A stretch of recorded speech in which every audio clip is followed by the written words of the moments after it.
बिस्मिल्लाहिर्रहमानिर्रहीम। अस्सलाम वालेकुम स्टूडेंट्स। हाँ, आज हमारा जो आर्टिकल है केमिस्ट्री में वो है कोवलेंट बॉन्ड। आज हम अपनी कोवलेंट बॉन्ड के ऊपर डिस्कशन को स्टार्ट करते हैं। हमने इससे पहले आयनिक बॉन्ड पढ़ा था।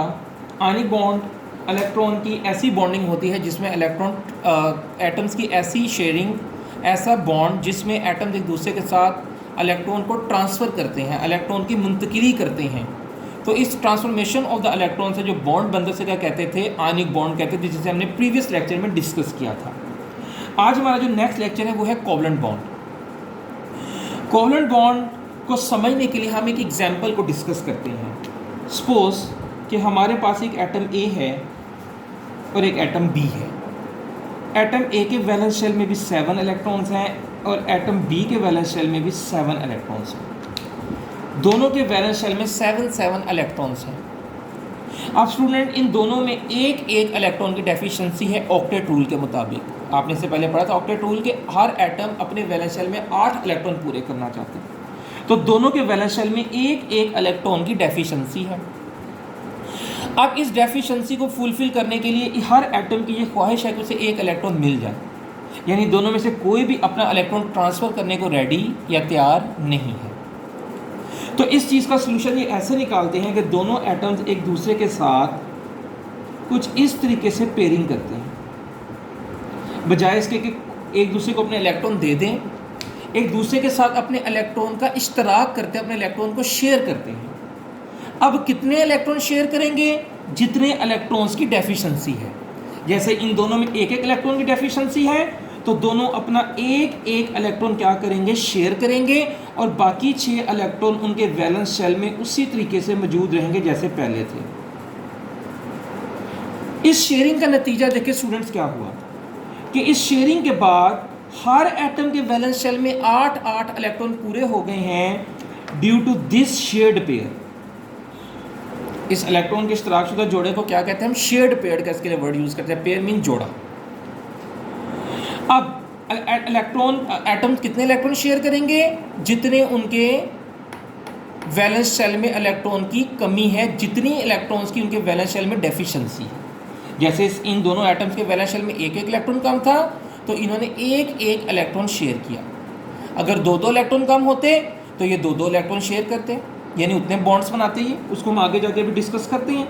तो सबसे पहले हम आते हैं डेफिनेशन पर। तो डेफिनेशन क्या हुई कि एक ऐसा बॉन्ड जो इलेक्ट्रॉन की म्यूचुअल शेयरिंग से बनता है। ये देखिए जी, यहाँ पे म्यूचुअल शेयरिंग हुई है। म्यूचुअल शेयरिंग मीन्स बाहमी इश्तराक। तो इस बाहमी इश्तराक के नतीजे में बनने वाले बॉन्ड को हम क्या कहते हैं? कोवलेंट बॉन्ड कहते हैं। तो ये आपकी बुक में डेफिनेशन लिखी गई है, ठीक है। This type of the bond which is formed by the mutual sharing of electrons is called a covalent bond. ऐसा बॉन्ड जो इलेक्ट्रॉन के इश्तराक से बनता है उसे क्या कहते हैं? कोवलेंट बॉन्ड कहते हैं। और ये हमेशा ग्रुप नंबर 13 और ग्रुप नंबर 17 के एलिमेंट जब एक दूसरे के साथ मिलते हैं तो इनके मिलने से क्या बनता है? कोवलेंट बॉन्ड बनता है। अब हम इसकी मजीद अगली चीज़ डिस्कस करते हैं जो कि है फॉर्मेशन, यानी बॉन्ड बनता कैसे है। इसी हम एग्जाम्पल को डिस्कस कर लेते हैं। ये एटम ए और एटम बी। आपको स्टूडेंट्स पता है कि हर एटम के अंदर एक न्यूक्लियस होता है। न्यूक्लियस में होते हैं प्रोटॉन्स, और उस न्यूक्लियस के गिर्द क्या होते हैं? शेल्स होते हैं, और उन शेल्स में क्या होते हैं? इलेक्ट्रॉन्स। और न्यूक्लियस में न्यूट्रॉन भी होता है, लेकिन न्यूट्रॉन जो कि न्यूट्रल होता है इसलिए हम उसको भी में डिस्कस नहीं करेंगे क्योंकि उसका कोई इफेक्ट नहीं है, क्योंकि वो न्यूट्रल है। इसी तरीके से दूसरे एटम के वैलेंस शेल में प्रोटॉन भी हैं, और इसके न्यूक्लियस में प्रोटॉन है और इसके शेल्स में क्या है? इलेक्ट्रॉन्स हैं जिन पे नेगेटिव चार्ज है। अब जब भी ये 2 एटम एक दूसरे के करीब आने की कोशिश करते हैं तो 2 तरह की फोर्सेस मार्जे वजूद में आती हैं। एक कौन सी फोर्स होती है? Attractive forces.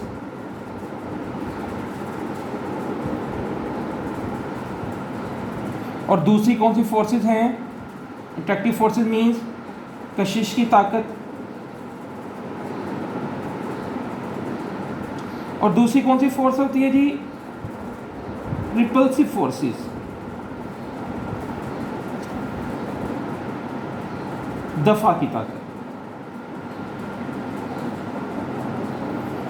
अच्छा स्टूडेंट्स, आप लोगों को ये पता है कि ऑपोजिट चार्जेस एक दूसरे को अट्रैक्ट करते हैं, यानी पॉजिटिव नेगेटिव को अट्रैक्ट करता है, यानी उनके दरमियान अट्रैक्टिव फोर्सेस कशिश की ताकत होती है, और नेगेटिव नेगेटिव को रिपेल करता है और पॉजिटिव पॉजिटिव को रिपेल करता है, यानी एक जैसे चार्जेस एक दूसरे को दफा करते हैं और ऑपोजिट चार्जेस एक दूसरे को अट्रैक्ट करते हैं। तो जैसे ही ये दो एटम एक दूसरे के पास आते हैं, ये दोनों तरह की फोर्सेस अमल में आ जाती हैं। इस एटम का न्यूक्लियस इस एटम के न्यूक्लियस को रिपेल करेगा क्योंकि न्यूक्लियस पर पॉजिटिव चार्ज है, इसके न्यूक्लियस पर भी नेगेटिव चार्ज है। इस एटम के इलेक्ट्रॉन्स को रिपेल करेंगे क्योंकि इलेक्ट्रॉन्स पर नेगेटिव चार्ज है। इन्हीं रिपल्सिव फोर्सेस के जवाब में अट्रैक्टिव फोर्सेस भी होती हैं। कैसे? ये देखें, जो एटम ए का न्यूक्लियस है इस पे पॉजिटिव चार्ज है, ये एटम बी के इलेक्ट्रॉन्स को अट्रैक्ट करता है, और जो एटम बी का पॉजिटिव चार्ज है, जो उसका न्यूक्लियस में प्रोटॉन्स हैं, वो एटम ए के इलेक्ट्रॉन्स को अट्रैक्ट करते हैं। यूं इनके दरम्यान में क्या आ गई? अट्रैक्टिव फोर्सेस आ गई। अब बॉन्ड कब बनेगा? बॉन्ड उसी वक्त बनेगा जब एटम एक दूसरे के करीब करीब आएंगे, इतना करीब आ जाएंगे कि अपने इलेक्ट्रॉन को शेयर कर सकें। और ये करीब कब आएंगे?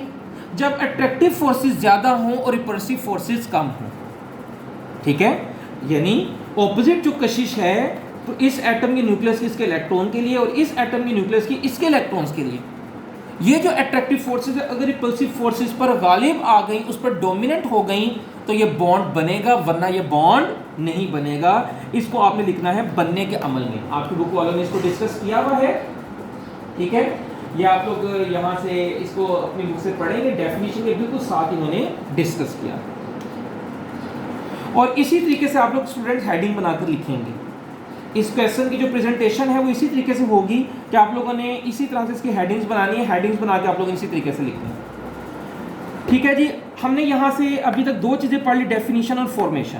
डेफिनेशन में पढ़ा जी इलेक्ट्रॉन की बाहमी इश्तराक से म्यूचुअल शेयरिंग से बनता है, और फॉर्मेशन में हमने ये पढ़ा कि एक बॉन्ड उस वक्त बनता है जब अट्रैक्टिव फोर्सेस जो है वो रिपल्सिव फोर्सेस से ज़्यादा हों। अगर रिपल्सिव फोर्सेस ज़्यादा हुई अट्रैक्टिव फोर्सेस से, तो एटम करीब नहीं आ सकेंगे और बॉन्ड नहीं बनेगा। अब हम अगली चीज़ पर डिस्कस करते हैं types of the covalent bond. भाई मैंने आपको अभी थोड़ी देर पहले कहा, सपोज जैसे हाइड्रोजन है, हम हाइड्रोजन की मिसाल लेते हैं। हाइड्रोजन के वैलेंस शेल में है एक इलेक्ट्रॉन, तो हाइड्रोजन जब दूसरे हाइड्रोजन के साथ जुड़ती है तो अपने हाइड्रोजन क्या बनाती है? H2 बनाती है। अब देखिए इसमें होता क्या है, एक हाइड्रोजन का एटम दूसरी हाइड्रोजन के एटम के साथ जुड़ता है और दोनों एक एक इलेक्ट्रॉन का इश्तराक करते हैं, और जो दोनों के वैलेंस शेल में दो दो इलेक्ट्रॉन पूरे हो गए। And student you know very well कि हाइड्रोजन जो है वो डुप्लेट रूल को फॉलो करती है। तो इस तरीके से दो हाइड्रोजन मिलकर क्या बना देते हैं? H2। यानी H2 के अंदर जो हाइड्रोजन है इसमें एक सिंगल बॉन्ड पाया जाता है। ये देखिए इसमें सिंगल कोवलेंट बॉन्ड है क्योंकि एक एक इलेक्ट्रॉन शेयर हुए हैं, तो इसको हम क्या कहते हैं? Single covalent bond. यानी सिंगल कोवलेंट बॉन्ड एक ऐसा बॉन्ड होता है जिसमें एक शेयर्ड पेयर होता है, या ये कह लें कि दोनों एटम एक एक इलेक्ट्रॉन शेयर करते हैं। इसी तरीके से जो HCl है, HCl में भी देखिए हाइड्रोजन के वैलेंस शेल में एक इलेक्ट्रॉन होता है, क्लोरीन के वैलेंस शेल में 7 इलेक्ट्रॉन होते हैं। क्लोरीन अपना एक इलेक्ट्रॉन हाइड्रोजन के साथ शेयर करती है, शेयर करने के बाद क्लोरीन के पास 8 इलेक्ट्रॉन पूरे हो जाते हैं और हाइड्रोजन के पास 2 इलेक्ट्रॉन पूरे हो जाते हैं, और यूं बनता है HCl। इस HCl में भी देखें तो क्या मौजूद है? सिंगल कोवलेंट बॉन्ड मौजूद है। इसी तरीके से स्टूडेंट्स अगर आप गौर करें कि जो हमारे पास क्लोरीन है, क्लोरीन के वैलेंस शेल में 7 इलेक्ट्रॉन्स होते हैं, तो क्लोरीन जब दूसरी क्लोरीन के साथ जुड़ती है तो मैंने आपको पहले कहा था कि जितने इलेक्ट्रॉन की डेफिशिएंसी है उतने इलेक्ट्रॉन शेयर करेंगे। एक इलेक्ट्रॉन की डेफिशिएंसी है तो एक एक इलेक्ट्रॉन क्या करेंगे? शेयर करेंगे, और यूं अपने वैलेंस शेल में 8-8 इलेक्ट्रॉन पूरे कर लेंगे। और इस तरीके से क्लोरीन के साथ क्या बनाती है? सिंगल कोवलेंट बॉन्ड बनाती है। इसी तरीके से आप लोगों की बुक वालों ने एक एग्जाम्पल डिस्कस की है, मीथेन CH4 में जो कार्बन है, कार्बन के वैलेंस शेल में होते हैं 4 इलेक्ट्रॉन, यानी कार्बन के अंदर कितने इलेक्ट्रॉन की डेफिशिएंसी हुई, फिर मजीद 4 इलेक्ट्रॉन की। और मैंने आपको स्टूडेंट्स कहा कि इलेक्ट्रॉन की जितनी डेफिशिएंसी होती है उतने ही कोवलेंट बॉन्ड बनते हैं। तो यूं कार्बन क्या करती है, यूं कार्बन अपने 4 कोवलेंट बॉन्ड बनाती है। ठीक है स्टूडेंट्स, एक हाइड्रोजन के साथ, इसको हम जरा थोड़ा सा वाज़ेह करने के लिए मैं ऊपर वाला रेस कर रहा हूं ताकि डायग्राम ज्यादा वाज़ेह हो जाए। कार्बन क्या कर रही है स्टूडेंट्स, 4 इलेक्ट्रॉन बना रही है। कार्बन के पास कितने 4 बॉन्ड बनाएगी। कार्बन के पास कितने इलेक्ट्रॉन है वैलेंस शेल में, 4। आप इन सब की इलेक्ट्रॉनिक कन्फिग्रेशन चैप्टर नंबर 2 में सीख चुके हैं। अगर आपको नहीं याद है तो आप जाके चैप्टर नंबर 2 में इलेक्ट्रॉनिक कन्फिग्रेशन के आर्टिकल में की कन्फिग्रेशन चेक करें। तो कार्बन के वैलेंस शेल में है 4 इलेक्ट्रॉन। कार्बन अपना 1 इलेक्ट्रॉन शेयर करती है एक हाइड्रोजन के साथ, 1 इलेक्ट्रॉन शेयर करती है दूसरी हाइड्रोजन के साथ, 1 इलेक्ट्रॉन शेयर करती है तीसरी हाइड्रोजन के साथ और 1 इलेक्ट्रॉन शेयर करती है चौथी हाइड्रोजन के साथ। यूं देखें कि हर हाइड्रोजन के पास 2-2 इलेक्ट्रॉन पूरे हो गए और कार्बन के पास कितने हो गए, 1 2 3 4 5 6 7 8। तो कार्बन के वैलेंस शेल में 8 इलेक्ट्रॉन पूरे हो गए और हाइड्रोजन के वैलेंस शेल में 2-2 इलेक्ट्रॉन पूरे हो गए और यूं बन गया मीथेन यानी CH4। तो आपकी बुक वालों ने सिंगल कोवलेंट बॉन्ड में 4 एग्जांपल डिस्कस की हैं, hydrogen, HCl hydrochloric acid, CH4 methane और Cl2 यानी क्लोरीन। तो सिंगल कोवलेंट बॉन्ड एक ऐसे बॉन्ड को कहते हैं जिसमें एक शेयर्ड पेयर होता है या एक इलेक्ट्रॉन का क्या होता है, दोनों एटम इश्तराक करते हैं। इसके बाद नेक्स्ट टाइप है जी double covalent bond. Double covalent bond के एग्जांपल देखने के लिए हम लोग डिस्कस करते हैं ऑक्सीजन को। देखिए स्टूडेंट, ऑक्सीजन एटॉमिक नंबर 8, पहले शेल में 2 इलेक्ट्रॉन, दूसरे शेल में 6 इलेक्ट्रॉन। अब इसके वैलेंस शेल में 2 इलेक्ट्रॉन की डेफिशिएंसी है, यानी ये 2 कोवलेंट बॉन्ड बनाएगी, डबल कोवलेंट बॉन्ड बनाएगी। कैसे बनाती है देखते हैं जी। ऑक्सीजन, इसके वैलेंस शेल में है जी 6 इलेक्ट्रॉन, 2 इलेक्ट्रॉन को ये बॉन्डिंग में यूज कर लेती है। ये मैंने देखे इसके 6 इलेक्ट्रॉन बना दिए। और इसी तरीके से दूसरी ऑक्सीजन के साथ ये जुड़ती है और उसके अंदर भी क्या है, 6 इलेक्ट्रॉन्स हैं। तो स्टूडेंट गौर करें कि यहां पे ऑक्सीजन ने 2 बॉन्डिंग पेयर्स बनाए हैं। इन 2 बॉन्डिंग पेयर्स बनाने के बाद दोनों ऑक्सीजन के वैलेंस शेल में 8-8 इलेक्ट्रॉन क्या है, पूरे हो गए। तो यूं ऑक्सीजन जो है ये डबल कोवलेंट बॉन्ड बनाती है और इसको हम जाहिर करते हैं O2 से, ऑक्सीजन गैस से जी। तो नेक्स्ट हमारे पास जो एग्जांपल डिस्कस की गई है वो क्या है, CH4 C2H2। C2H4 का हम स्ट्रक्चर चेक करते हैं। इथीन, इथीन कैसे बनती है देखें। इथीन की स्ट्रक्चर में 2 कार्बन एटम हैं, हर कार्बन के वैलेंस शेल में 4 इलेक्ट्रॉन हैं, हर कार्बन के वैलेंस शेल में 4 इलेक्ट्रॉन हैं। अब कार्बन करती क्या है कि कार्बन अपने 2 इलेक्ट्रॉन एक दूसरे के साथ ही शेयर कर लेती है। ठीक है, जैसे मैंने आपको दिखाया कि एक कार्बन एटम ने दूसरे कार्बन एटम के साथ अपने 2 इलेक्ट्रॉन्स की शेयरिंग कर ली। यूं दोनों कार्बन एटम ने क्या किया है, 6 इलेक्ट्रॉन अवेल कर लिए हैं अभी तक। लेकिन इस शेयरिंग के बाद भी इनके अंदर 2 इलेक्ट्रॉन्स की अभी भी डेफिशिएंसी है। तो यूं ये हाइड्रोजन के साथ जुड़ना शुरू करती हैं।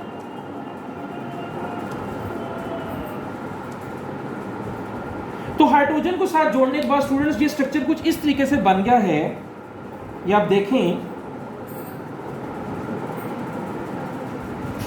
इस स्ट्रक्चर में क्या है, इस स्ट्रक्चर में हर कार्बन एटम ने दूसरे कार्बन एटम के साथ 2 इलेक्ट्रॉन शेयर करके डबल बॉन्ड बनाया है और हाइड्रोजन एटम के साथ एक इलेक्ट्रॉन शेयर करके सिंगल कोवलेंट बॉन्ड बनाया है। तो यूं आप देखें कि C2H4 में डबल कोवलेंट बॉन्ड पाया जाता है।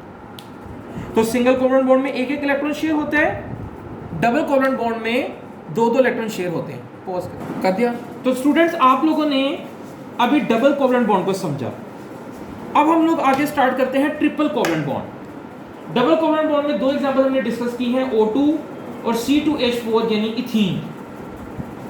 अब हम लोग डिस्कस करने लगे हैं जी triple covalent bond. Triple covalent bond की डिस्कशन करने के लिए हम लोग मिसाल लेते हैं नाइट्रोजन की। नाइट्रोजन, ठीक है। नाइट्रोजन की एग्जांपल में आप देखेंगे स्टूडेंट्स कि नाइट्रोजन एटॉमिक नंबर 7, पहले शेल में 2 इलेक्ट्रॉन, दूसरे शेल में 5 इलेक्ट्रॉन।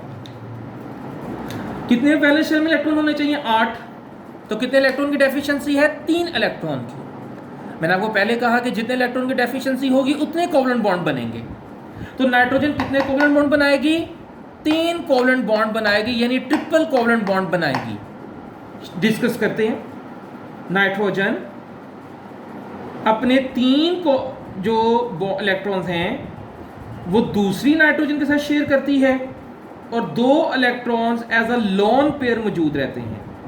वो वाले वैलेंस शेल के इलेक्ट्रॉन, ये बात भी जरा समझ लें, वो वाले वैलेंस शेल के इलेक्ट्रॉन जो बॉन्डिंग में हिस्सा नहीं लेते उन्हें लोन पेयर कहते हैं। दोबारा रिपीट कर रहा हूं, ऐसे वैलेंस शेल के इलेक्ट्रॉन्स जो बॉन्डिंग में हिस्सा नहीं ले रहे होते उन्हें क्या कहते हैं? लोन पेयर कहते हैं। ठीक है। तो आप यहां पे देखिए स्टूडेंट्स कि यहां पे नाइट्रोजन 1 2 3, तो ट्रिपल कोवलेंट बॉन्ड बनाया है नाइट्रोजन में, यानी नाइट्रोजन N2 के अंदर कौन सा बॉन्ड मौजूद है? ट्रिपल कोवलेंट बॉन्ड मौजूद है। इसी तरीके से हम एक और एग्जांपल इसकी डिस्कस करते हैं जो आपकी बुक ने की है, इथाइन। इथाइन, इथाइन में कार्बन एटम, कार्बन के वैलेंस शेल में 4 इलेक्ट्रॉन होते हैं। हर एक कार्बन एटम दूसरे कार्बन एटम के साथ 3 इलेक्ट्रॉन शेयर कर लेता है और बाकी इसका जो एक एक इलेक्ट्रॉन होता है ये इसको शेयर करता है हाइड्रोजन के साथ। तो यूं स्ट्रक्चर देखें कुछ इस तरह का बना।